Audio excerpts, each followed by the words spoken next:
السلام عليكم ورحمة الله وبركاته. طبعا من شوية انتوا شفتوني وانا في السوق، احنا طبعا في اسكندرية. في اماكن معينة لشراء السمك، يعني عشان تشتري الحاجة دي طازة. ان شاء الله هقول لكم عليها وهقول لكم ازاي ممكن تفاصل فيها او كده. طيب هنبتدي باول حاجة هنا.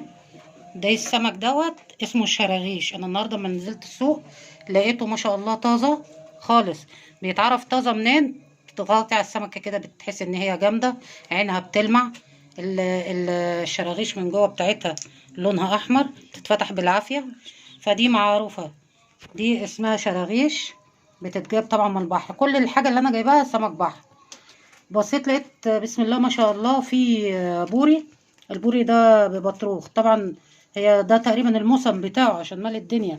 يبقى لك البوري عادي من غير بطروخ ده ليه سعر، لا ببطروخ سعر تاني. طبعا كلكم عارفين البوري. السمك ده اسمه سمك موسى. السمك ده نادرا ما تلاقيه طازة. وبيتعرف ازاي؟ ان هو بيبقى مزفلط كده ولونه ابيض. طبعا معروف وبريحته بتتعرف. ده البلدي بتاعنا. في حاجة منه بتيجي مستوردة، مش سمك موسى، لا. سمك الموسى بيتعرف عندنا في اسكندرية. بيبقى ده حجمه او اكبر شوية. بتحس كده السمكية طرية لزجة. دي بتكون طازة وجميل طبعا في طعمه. كأنك بتاكلي جمبري بالظبط.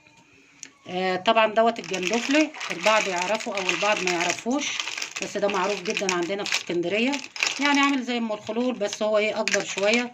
ليه طريقة في العميل. ولما نيجي نعمله ان شاء الله هوريه لكم بيتعمل ازاي. دي جرجولة نوع تاني يعني من بلح البحر، حاجة زي كده.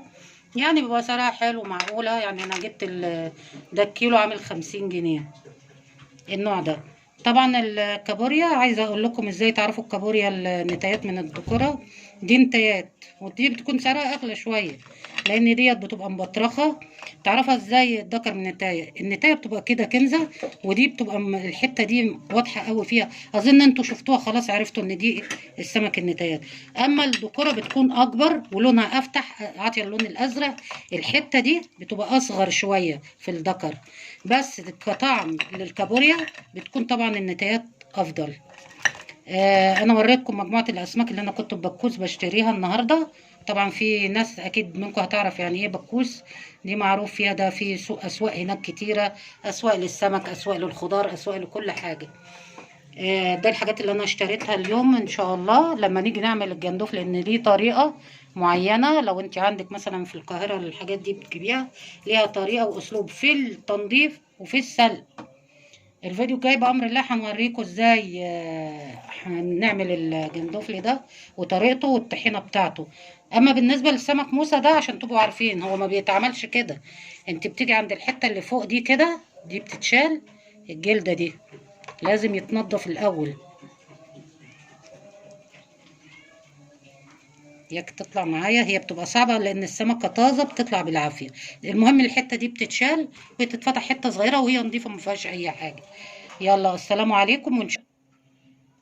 واتمنى يا جماعه تعملوا اللايك واشتراك واعجاب للقناه، عشان انتوا عارفين ان هي لسه جديده. اي حاجه جديده او اي حاجه انا عايزه اوصلها لكم ان شاء الله هوصلها لكم من خلال القناه بتاعتي. هتعرف حاجات انت اول مره تعرفها.